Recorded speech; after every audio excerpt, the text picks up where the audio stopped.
Hey, this is a really welcome everybody to the HA free webinar series. Jason Ledlow, Trevor Nelson, HA fundraising. This is a really cool topic. I'm not big on labels or buzz terms. This is kind of a hot button thing, especially in our world. And we're big believers in being equal opportunity receivers when it comes to fundraising. We're also big believers in not being rigid, but being flexible in your approach to fundraising or business or life in general. And so the reason why we brought up this topic about the similarities of a live auction and a fund in need is because there's so many folks out there, and you called it you called it it's just a marketing piece that people are saying, oh, you don't need a live auction anymore. You can just do I the fund. literally heard somebody from an auctioneering conference Yeah, say that yeah. you don't even need to do a live auction. Mm-hmm. You could just do a fund to need. Yeah, And I'm like, okay. So, yeah, hey, real quick though, yeah. if you're listening to this now, or if you're listening to this on the recorded, a recording later on, please give us a comment, feedback, anything that you have. It's really important to us to get that. If you agree, disagree, have an opinion, we want to hear it. We're totally open to that. State of the end and win. But most of all, if you get anything good out of this today, would you please share this with another nonprofit professional? We just really it would make us mean so much to us if you would do that. We love when people come, they said, yeah, somebody told me about this and I got some out of it. So please do that. Yeah. And if you were referred by somebody, let us know. Let us know that too. We would love Thank to hear them. that. Thank them. Yeah, thank them. So, Trevor, fund to need is not something new. It's been around. I mean, Yeah. when I say fund to need, 10, 12 the first time I ever did one was probably 15 years ago, 15, 16, 17 years ago. And, at the end of the deal, I just said, hey, I got an idea because I saw somebody else do it. And I said, hey, I know you're not going to get anything except the satisfaction, this, that, and the other. Who here would give $1,000 to help this cause? Had 3 or 4 raise their hand, but within about, 5 minutes, we raised about $15,000. $15,000 we weren't going to raise otherwise. And so over the years, this has become an evolution over the past, 10, 15 years. It's really evolved into something specific. And it's we call it fund to need, paddle raise, paddle drop, whatever you want reverse to engineer call it real quick, Jason, for folks who might not even know what a fund to need is. Well, what a fund to need is, and it just means that you're either going to fund something specifically or in general. Doesn't have to be a restricted gift or anything like that. A lot of times people do it. I've done it, where the school that my son graduated high school from, they were raising money for these smart boards in the classrooms, and they cost $4,000 a piece or something like that. And so we were trying to get them for all the classrooms, and that was what we were specifically did the fund to need for. And so, but you could also just do it general fund. You could say, you know what, it cost us $1,000 to send a kid with cancer to camp. And you're not going to get anything. And at the end of some people do it before the auction. Please don't do this, but some people do it in the middle of an auction. Some people do it at the end. I'm kind of a do it at the end guy. I don't think there's a right or wrong on that. I think it's just preference. But I like, I just don't like to do it in the middle of the auction. I think that's I just don't think that's a good plan. But what you're doing is you're just making an appeal. Hopefully it's your professional fundraising auctioneer is up there making an appeal to all your donors to simply make a donation. And, it's the thing, if it's $1,000 to send a kid to camp and you go, look, we're trying to put 100 kids through camp. We've raised some serious money here tonight. We need to raise some more. And what I'm asking, is there anybody here would give to put 10 kids through camp? For $10,000, 10 kids could go to camp, going to be able to do that. Somebody raised their hand. Okay, we got 10. Anybody else at 10? Who at 5? And you can preset these deals. There's lots of stuff about the fund to need.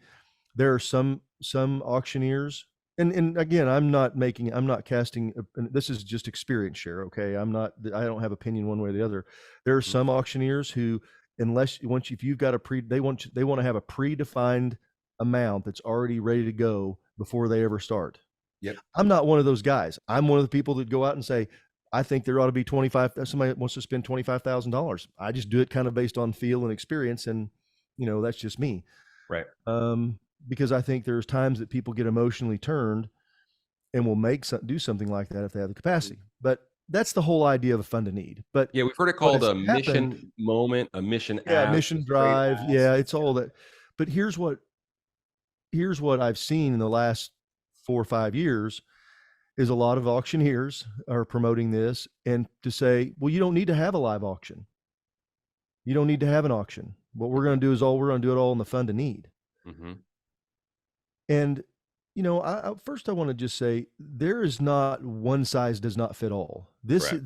Just because it worked for Cindy's event doesn't mean it's going to work for Beverly's, because you've got different donor bases, you have a Same different mission, mechanics and all you that. have Yeah, exactly. yeah, Yeah. it's just there's a lot of things that go into it, and so Yep. it's this either or. Well, if I have 10 people spend $20,000 in, if we raise $20,000 in the live auction, that's 20,000 we won't get in the fund of need. Well, that's the most ridiculous thing I've ever heard in my life. Yeah, and Jason, let me talk to you about that. You and I were speaking about this. It's not a live auction or fund a need, you choose. And that's the big thing about flexibility that we're talking about, with not throwing Mhm. the baby out with the Yeah. bathwater, all these great revenue generators and opportunities. It's not one or the other. It's and. It's Yeah. like you And can have a hey, and successful live auction and a but successful I've fund a been a need. part of fundraisers where they did not do a live auction. They only did a fund a need, and it was extraordinarily Success. successful. Yeah, yeah. So I'm not saying that, this isn't just but what I'm saying is that you need to really sincerely Mhm, think about your organization, what your fundraising goals are, what your donor base is, who is your crowd, what are they doing, and what are they going to do? mhm, If your crowd, if the people that are coming to your event are very, very connected to your mission, mhm. like, you can just go down the table and say, yeah, this table, this is why they're connected, and you really have that kind of an organization, or that donor base or that attendance group, maybe a fund to need is what you ought to do. Sure. But if you've got one of those, maybe it's a 50-50. You've got maybe half of your crowd are current donors. They've been giving for a long time and have Mhm, made significant gifts, mhm. and they're really bought in the mission. And then you look at your crowd, and half of them you've never heard of them before. But you've done a great job cultivating new donors and Yeah, you've got some gotten people folks coming. interested, and they're actually there in person. Yeah, I mean, that's fantastic. And So you you have to could, have multiple options. yeah, but so maybe then you go, okay, let's do both options. Yes, Let's not sit there and go, okay, well, we're going to do it, because half of the group doesn't even know why they're there yet. They correct. know they're there for the party. They're there for the Very party, and surface. somebody invited them, but they don't have that, that hasn't happened. They Yep, don't have that emotional connection. They've not donated to you before. yep.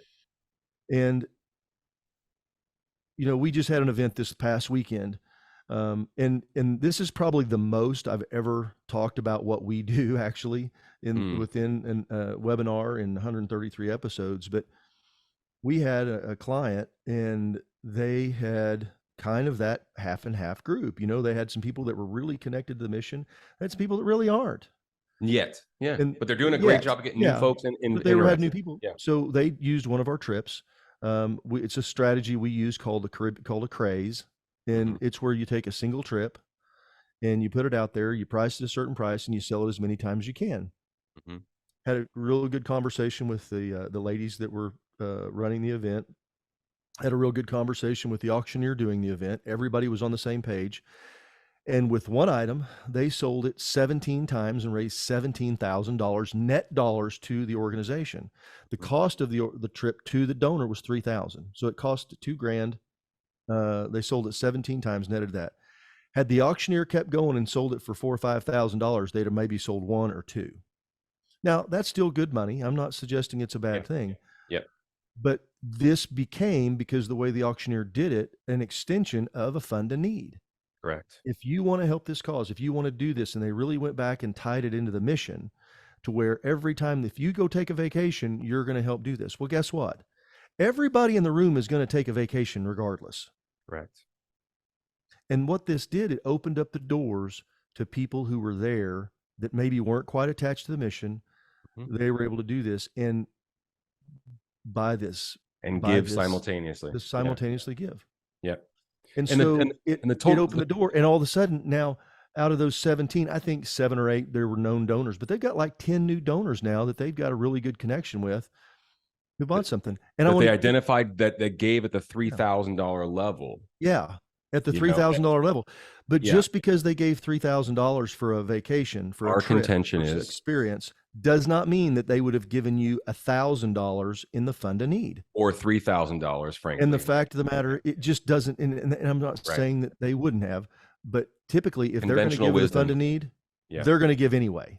I Yep. mean, people that have capacity have capacity. But Because let they me came give to the you event with a budget in mind. let me give you an alternative. So there's an organization. It's actually a university. It was a University of Idaho, I believe. Okay. They had an event. This is last year, so it was last year. So they had their big fundraiser, big event, or it was the first part of this year actually. It was early spring, late early winter. spring this year. Sorry. Yep. Now this crowd is in for the cause. They're all alumni, they're boosters, they're donors. These are people who are in it to win it. I mean, they are, they're there. They're not there because somebody just didn't ask them to come. They're there because they love the University of Idaho and they want to see that program do well. Well, they sold 10 trips. They netted $50,000 in those 10 trips. I'll just tell you, it was our villa, 6-person villa to Italy, to Tuscany. They sold it 10 times. Trevor talked to the executive director and said, did everybody hear what was this? And he said, well, no, we knew 4 of them. Yeah. 4 of them were donors that we had a relationship with. Yep. He said, what about the other 6? He goes, have you talked to them? He goes, I hadn't thought of that. I hadn't thought of it. Yeah. And so all of a sudden now he's identified 6 new potential donors that have capacity giving of $10,000 or more, $10,000 level. Right. And it did. And the whole point of this is I'm giving these examples because you got to pick what's right for your event, but don't alienate a whole segment of donors that are not going to give to you. Yep.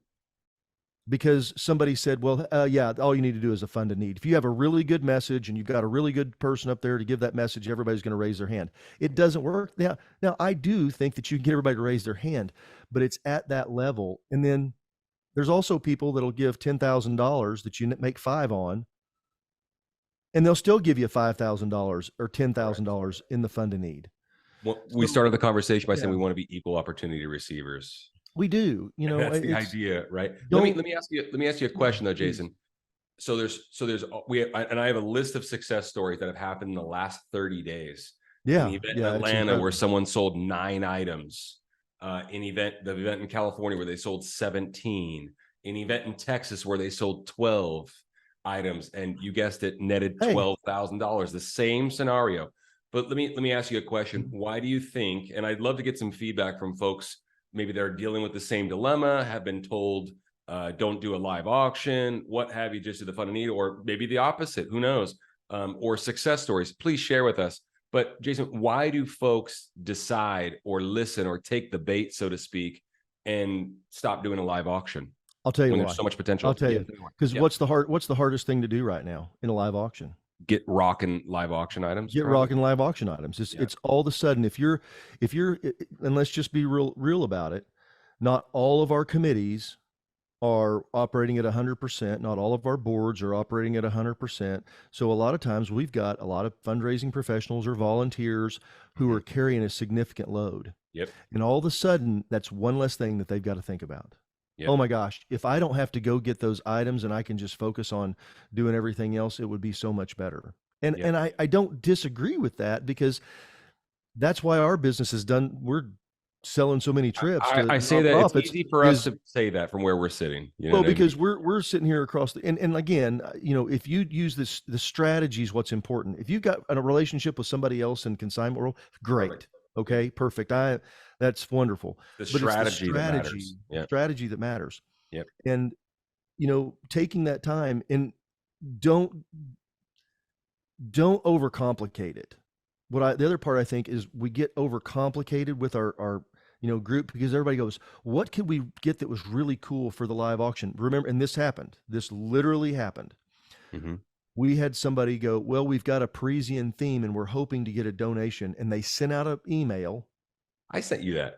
You Yeah. did. You forwarded it Yeah. to me. They sent out an email saying, and if you happen to have a place that you would like to donate in Paris, we would love that. Yeah. This is like in South Texas. I Now, would I'm love not that too. suggesting that somebody in South Texas can't have a place in Paris, Yeah. but the likelihood is pretty darn small. Correct. Yeah. So, it becomes that thing. Well, we don't, so again, it's frustrating for me to see organizations who just miss out on capturing these large dollars because there's a lot of money in the system right now. Correct. I know we're starting to hear about recession and slowdown and all these things, Credit and you're card hearing the debt, all news, these and things. it's all crazy. But the people at the top that we're bringing to our events Yep. that are coming, that are donors, have a lot of money to spend right now. Correct. They do. Yeah. It is a fact. They're And gonna buy these rockin' items from Expedia, Travelocity, Hotels.com. their I'm travel constantly agent, they're gonna buy them anyway. They're gonna buy them So anyway. We'd like to yeah. see them buy them from you. You're Yeah, gonna and and again, this is not to take away from the fund to need, because I ask everybody that I've ever coached, everybody that I ever talked to, Yep. and we get on there. At first I say, well, do you do a fund to need? Okay, so let's start talking, and then we start backing up to How much money are we looking to raise? how much money we're looking to raise, and then we Yeah. start backing up and we talk about sponsorships, underwriting. We go through the thing, and the last piece that we do whenever I'm coaching with somebody typically is the live auction. That is the last piece, because that's how we fill in the holes. Mhm. That's how we fill in the funding gaps that we're not sure we have. Maybe we've got a $25,000 match challenge. Maybe we've got somebody who's going to start off with a $10,000 fund to need. Awesome. But we do the math conservatively and we say, well, we hit all these numbers, we're still $15,000, $20,000 short of our goal. How are we going to get that up there? Mm-hmm. Okay. So have a all rockin' these live auction. things, all these things are very important to your fundraising. Now I've seen the other side where you've got too much stuff going on. They've got 19 different things going on, and you're asking for money every time you turn, somebody's asking for money. That's probably too much. But the biggest thing we're seeing is, and guess what? Yeah, if somebody just does that, we don't have an opportunity to do business with them. But I'm telling you, even if you don't use consignment, the strategy of selling something that's going to gain people's excitement, it's one of the most, exciting things. That's why people still do it. Mm-hmm. That's why it still works. It is exciting because it does work. Yeah. We had a guy do an auction the other night in Atlanta, and he sold one trip. Now get this. He sold one trip. How many times did he sell 9 times? 9 times. And then he sold another trip 6 times. Yeah. Is that right? Yeah. That's correct. 2 different things. One, he sold 9 times. The other one, he sold 6 times, raised an enormous amount of money. Okay. Yep. And this wasn't, they were raising thousands per trip. Yep. Then they did a fund to need and broke a record in the fund to need. Yeah.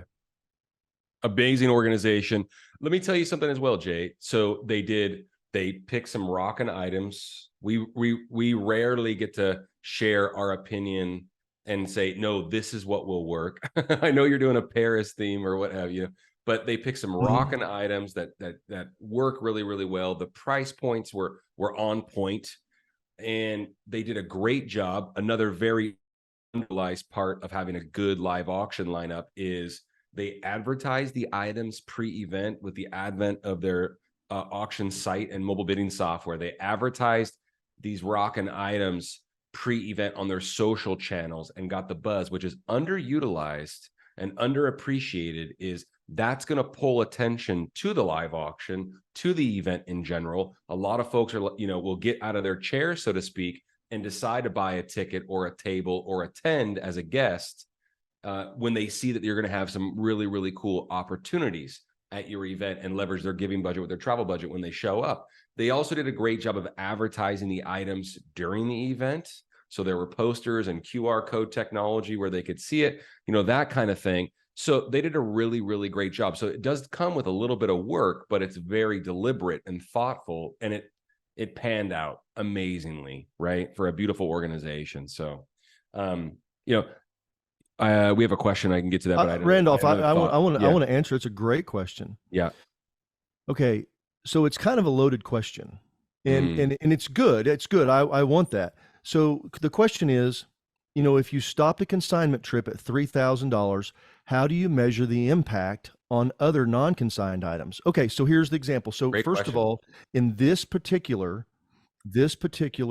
uh, item, because of the crowd who they were, this was, the probably the maximum amount to give was probably in the $5,000-$6,000 range. Okay, they sell this for $3,000. Slowed it down, sold it for $3,000. And here's a couple things to keep in mind. Yeah. Everybody likes to go on a vacation.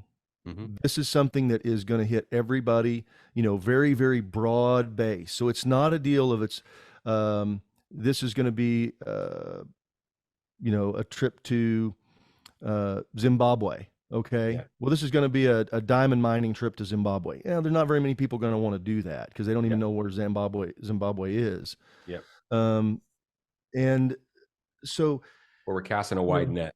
Yeah, it's a very wide net. So that's one. So it netted $17,000.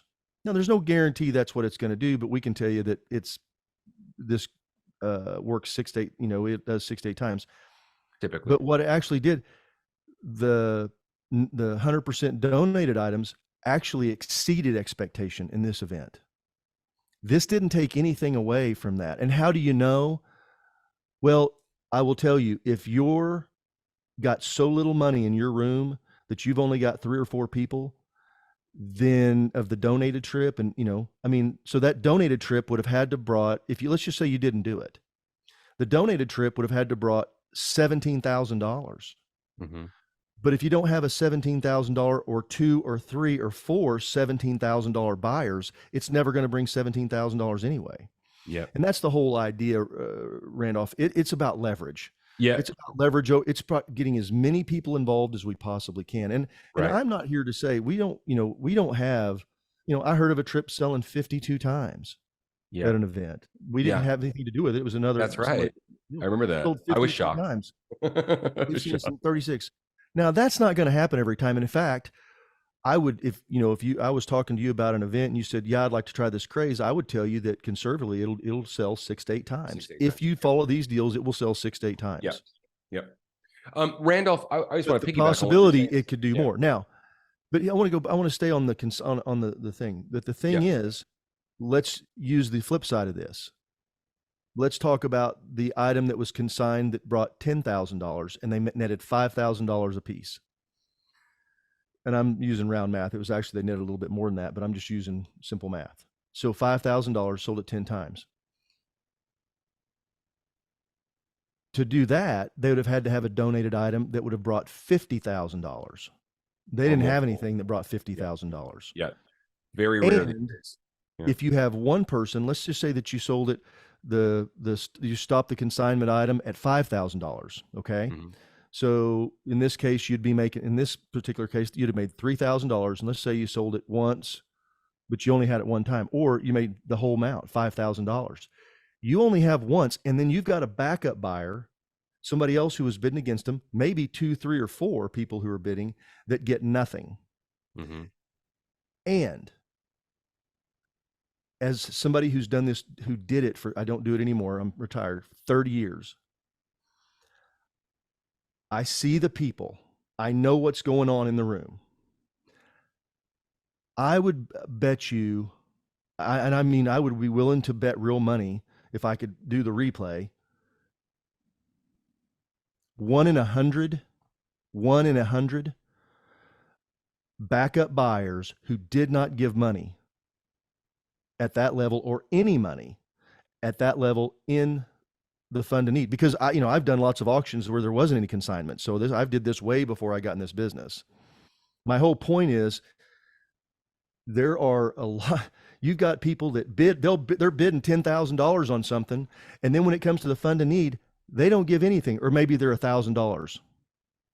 I know that for a fact because I've done it for years. Like I told you, I've been doing this, the fund of need for about 15 years and saw that. But also, I want to tell you, there are people that didn't pay anything in the live auction, never bid, not one time, never raised their hand, not one time. But when it came to the fund of need, gave $25,000. Now, why is that? Why, what does anybody have an idea why somebody wouldn't bid on anything in the live auction, but yet they'd give $25,000. Exceptional capacity. They have just a completely amazing tie to the organization, emotionally invested, all the above, I would say. But any other comments, we're open to it as well, please. And I still want to go ahead. Well, I just want to say the reason is I'm asking, seeing if somebody wanted to take a shot at it. The reason that people give that, they do that, is exactly, Randolph. They're not interested in anything in the live auction. Wealthy people, yep, who have that kind of capacity, they're not looking for a 3-day stay at somebody's lake cabin, because they have their own home in Cabo. Okay. Yeah. They're not looking to go, there's nothing in there that they want. And, they don't want to buy a weed eater, a lawnmower, and a edger combo. And as we all struggle in the donation side of it, and it is a deal, but you can also see the trend just in the way people buy things. I mean, 30 years ago when I started out, I'd go to these, they'd have these estate auctions, and that's how I started in not being an auctioneer. And you'd sell these antiques, and they'd bring tons of money. Everybody wanted them. My mother's, has all kinds of antiques and all that stuff. My wife wants none, zero, doesn't want any of it. She would no more go and get some stuff than a man in the moon. The other part that I would tell you is, people don't want stuff. They're stuffed out. So be thinking about that when you're getting donations. There are people want experiences. People that have capacity want experiences.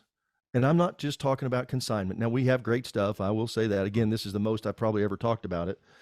But they want stuff. They want to meet people. So if you've got, somebody that has a niece who's an astronaut, and you can get her to show up and say, look, she's going to come and have lunch. You're going to get to have lunch with a real NASA astronaut. That's worth something. People will pay for that. Absolutely. Maybe you've got somebody in your community that you're able to go talk to and say, would you be willing to sell, if we offered breakfast? We did that with a guy here in Oklahoma City. He's a banker, and we sold lunch. It brings like $8,000, to have lunch with this guy. Yeah. So, dinners, we see this with dinners, and we had a deal where there was the minority leader and the majority leader of the house, the state house here in Oklahoma.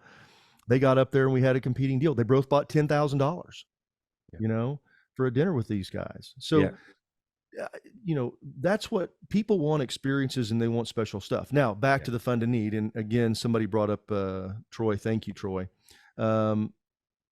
Yes, most fund to needs, it's 100% tax deductible. And on the live auction, the only part that's deductible is the amount over what the value is. So, got to keep that in mind. But I can tell you, as somebody who's written lots of checks, thinking about stuff like that, for a 5-figure or more check, it never occurred to me. That was never a driver about tax deductibility. Tax deductibility is the last thing on somebody's mind. Now, they'll use that and it's a benefit, and they'll use that as an excuse, because they'll get excited about doing the auction, and I bought it, and then they'll justify it later that they did it. Well, I needed the tax deduction. Oh, I did. I had a guy literally say this, gave $25,000, the executive director. I went up and talked to him after, and I said, Dick, thanks so much for showing up and showing off. And his words to me were exactly, Jason, I'm too damn old and too damn rich. He told the executive director, when she said thank you, he said, well, hell, if Jason would have asked me for more, I might have given more. That's awesome. So, it is an emotional response that people do. It's not, nobody's ever given money because it's tax deductible. That's a myth. And, but it's a benefit that they want. And if you tell somebody they're going to get something, they want that. So, one very minor, and also could be viewed as something as obvious to a lot of folks, but just in case it's not, when it comes to, using and procuring consigned items or opportunities, and also utilizing donated homes, or those, a backyard experience at someone's home with dinner and a wine pairing because, someone's got a cellar or what have you. Those are amazing things. when you're using consignment opportunities, you don't want them competing, obviously, all right, with anything else that's been donated. I think that's also a massive. I called it minor. Pardon me. It's something that it's an observation that needs to be made. Of course, right? We don't want to put in a Cabo item that can sell multiple times if you already have a Cabo, donation. We can go somewhere else. We can pick a different avenue, so to speak. So definitely something to consider. Definitely a good conversation to have and keep in mind, of course. So And I want to just say, I think that, going back to fund a need, one of the things that, and I had this conversation with an auctioneer yesterday, and, he was talking about how he was doing an event, and at the end, he said, I want to try something. He said, you guys all believe in the mission. He goes, I want to see if we could just do something one time. And it was like, everybody, just one more time, even if you've given $10,000 already, would you be willing to give another 20? And let's just see, because $20 is something everybody can do. And what he was doing was he wanted to get everybody involved. I love that. And he talked about it, and he said, it was a really powerful thing when he said, can we all raise our hand in unity that we believe in this cause for just $20? And they did. And everybody in the room, whether it was a couple, an individual, whatever, everybody did it. And it's a very powerful thing. And that's where a fund of need gets really good, is to do that. And a lot of people will follow up. And I've seen this done a couple of ways where they'll do one last call, whether it's $20, $50, $100. And they'll say, look, we know that everybody you guys have all done a lot. You've all given, and you've given till it hurt. We've raised a lot of money, but what we're asking to do is one last time, would you be willing to give one more thing? And maybe there's something tied to it. Maybe we're going to give away a trip. And it's just, everybody just take your number, take your paddle, whatever. We're going to drop it in a basket. And if you drop it in a basket, we're going to put another $50 on there. And we want to get our whole goal is to get 100% participation. Some people do it with an envelope. I've seen this done where they say, I just want you to write a number on the envelope. We just want 100. If it's $10, if it's $1,000, whatever you feel led to do, put it on there and just put it in the envelope, put it in the basket, go around, pick up all the basket, because we want to get 100% participation. I think that is something that is underutilized a lot, because we get caught up in time, especially in the fund of need. We start trying to hurry. We've got a timeline. We've got to get to it because we've got a band coming up. We've got this coming up. We've got to go. And when we're raising money, and I say I'm talking about all of us as professional fundraisers in this world, we need to capitalize on this up, because so much work goes into it. So much work goes into it. Think about all the hours, all the volunteer, all the paid time, all the things that have to happen, all the overtime that you all do as professional fundraisers that you put into this. You need to capitalize and capture every cent you can, because you can't go do it again next week. And it breaks my heart when I see, in the past, this has happened where I went there and they go, well, we're hoping it goes good tonight. I don't hope about anything. It's all about planning.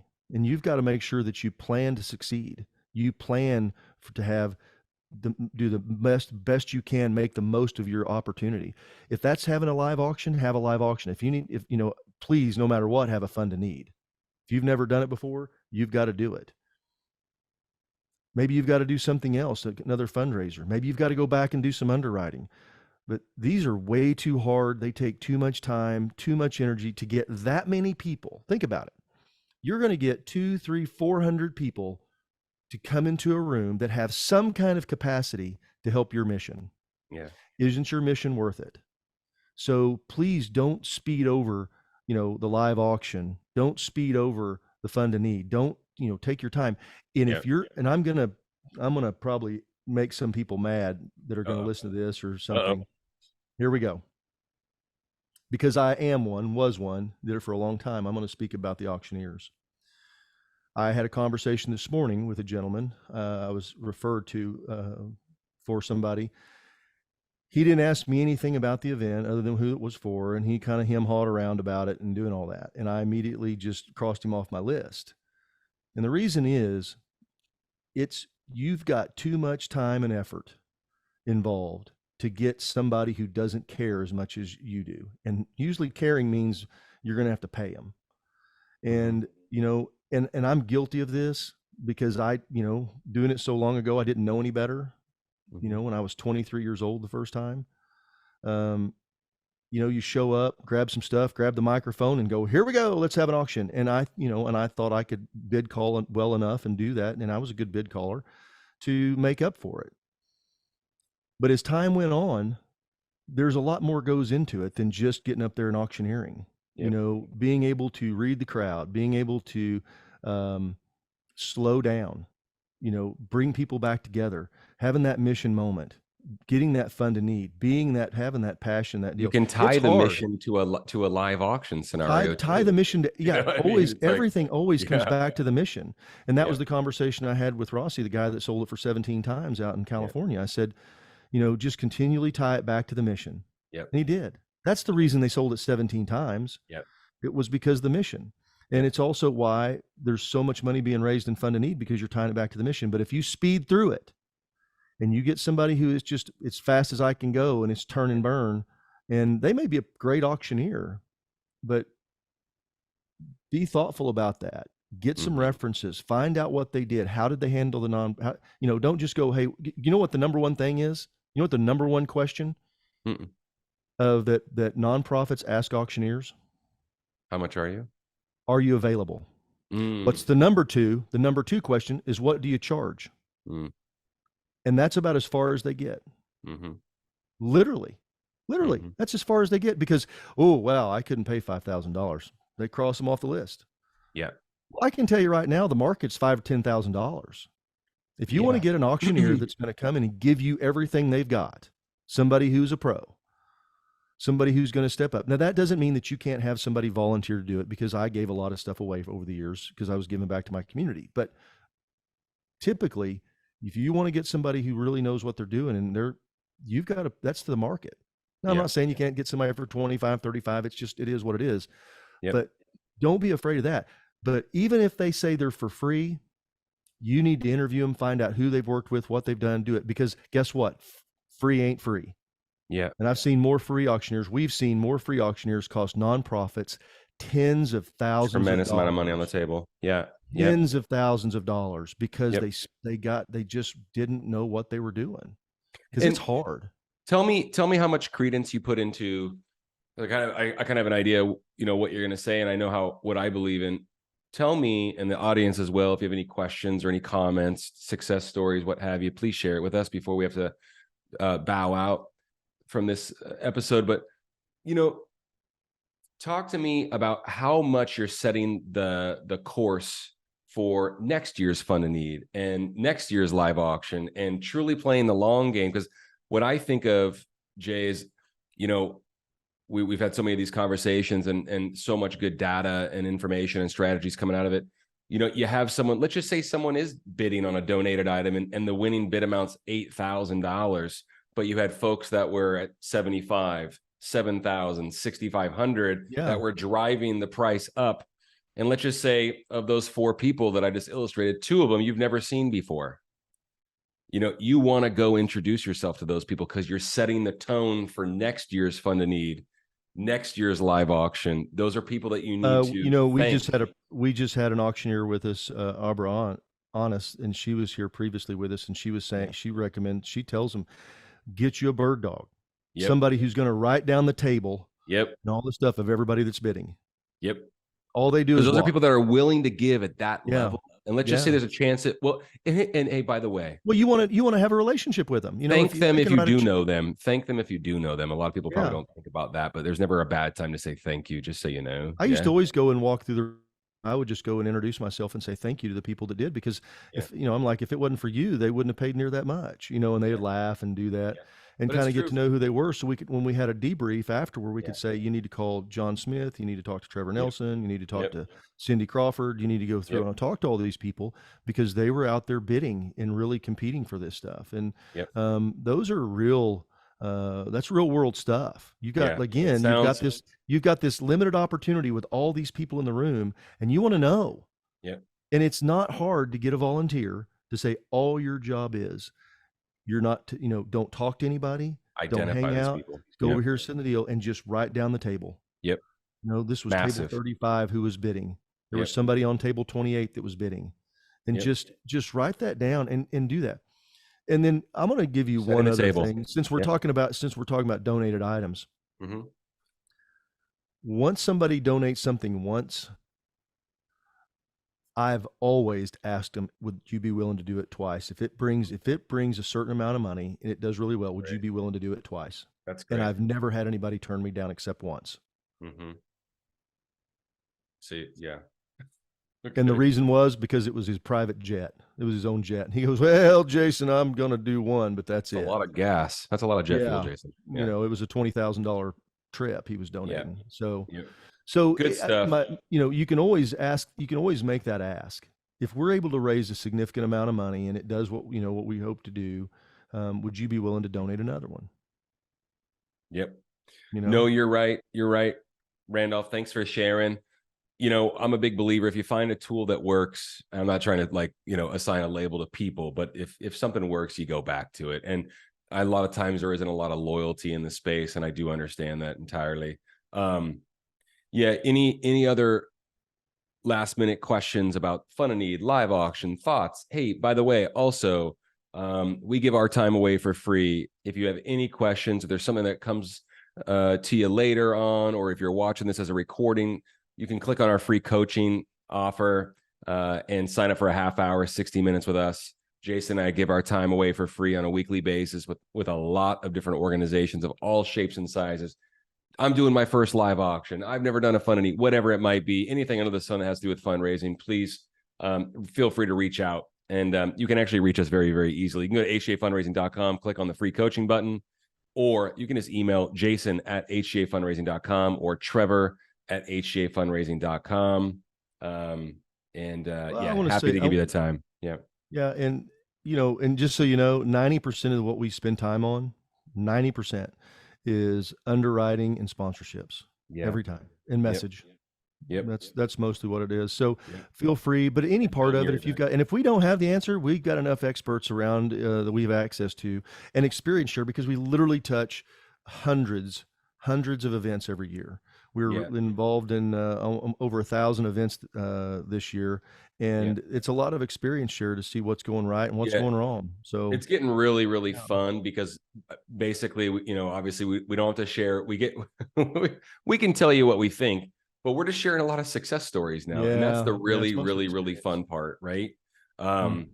Disclaimer, like we share, someone sold an item 17 times. I think that's really, really tremendous. Is that always going to happen? No. However, I would never tell somebody that. If you do it right, if you plan things, you're deliberate and intentional with your advertising, and you pick the right items. And sometimes, you don't always listen to that one curmudgeon on your committee that doesn't want to raise a lot of money in the live auction.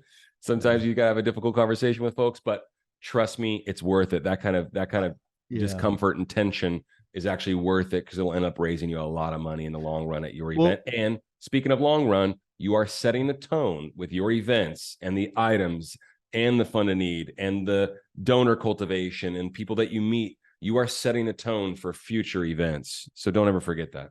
Yeah.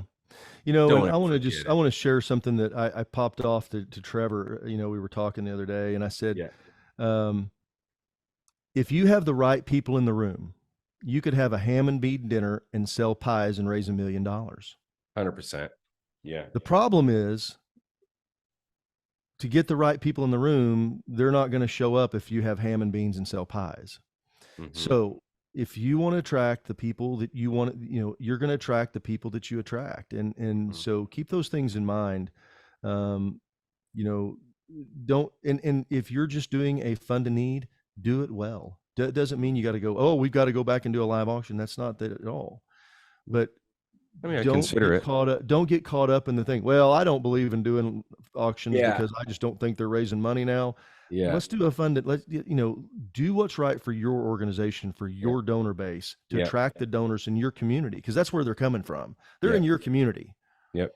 Agreed. And so just because, you heard somebody sell it 17 times doesn't mean you're going to sell it 17 times. You may not sell it 2.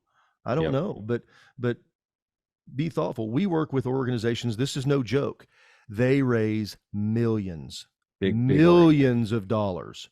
They never do a Fund a Need. All they do, and they sell 30, 40 items in their live auction, and they raise millions. Yep. So that's what's right for their donor base. Yep. The reason they do it that way is because that's what's right for their donors. Mm-hmm. Just keep those things in mind. Coming full circle, once again, this isn't an or, scenario. This is an and scenario. Please keep that in mind. And when you're fundraising, and we think, once again, the worst thing in fundraising and business is to be rigid, and in your personal life. Be flexible, be coachable.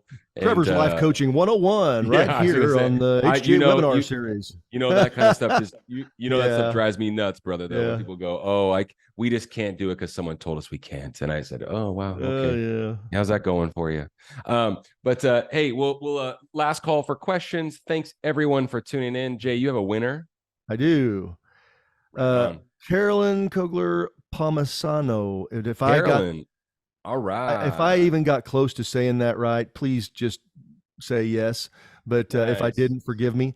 You got a trip that you can use in your next fundraiser. Please don't put it in your live auction. Bundle it with first class tickets. We had somebody do that one time. It's not a live auction item, but it'll raise you some money. But it is got something good you can make $300, $400, $500 with, though, and it does every time. So, guys, thank you all so much for your patience and time and the participation. Thank you, everyone. Today. Yeah, appreciate everyone. Appreciate everyone coming on, and I see a lot of new names, and I think that's really, really fun. Oh, you're welcome, Carolyn. Thank you so much. And we'll get the recording out to you, and of course, your item will come to you within the next 24 hours from our marketing team. And thanks so much for tuning in. Really, really appreciate everybody for doing it. Thank you, Jay. That was really, really awesome. Oh, and we pronounced it correctly. Good job, Jay. Hey-o. All right. Hey, by the way. Did I say that, or you said that we work with some really, really large organizations that raise millions of dollars? Well, our good friend Amy Myers was at an event last week, and I'm going to let the cat out of the bag. And MDA raised $750,000 in one event, and we're going to have her on next week. So we're going to get the band back together. We're going to do a really exciting Ask Us Anything. You can ask us about Fun and Need, what kind of hair products Jason's using, all that kind of stuff next Thursday. So we'll see you all then. Thanks so much, everyone, for tuning in. Appreciate you all. Thanks, Jay. Guys. All right. See y'all. See ya.